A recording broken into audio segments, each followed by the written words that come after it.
Alan, great run matapos nung quarter elimination, pero nakita yung quarter finals sa kasi nangyari. Wala, dahil talaga.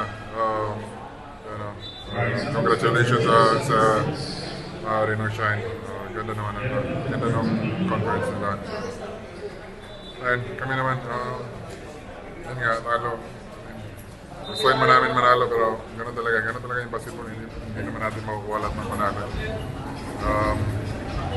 Tingnan na lang namin yung yung pre-conference, 2 out of 3, so ano na yun, not bad na yun. So, pero bounce back na lang kami next conference.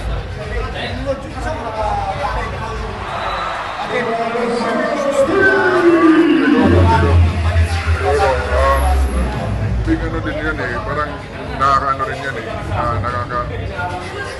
nakaka-apekto rin yan sa amin kasi sa ano namin, sa chemistry kasi nga, bulletin board, diba? So, ganun talaga, hindi maiiwasan yun.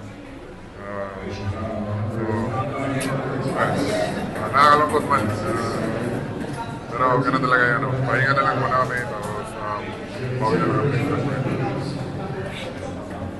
Ito yata yung isa sa mga mahabang bakasyon na in-between conferences. Meron ka naman sa long vacation na to, sa pag-recover mo siguro?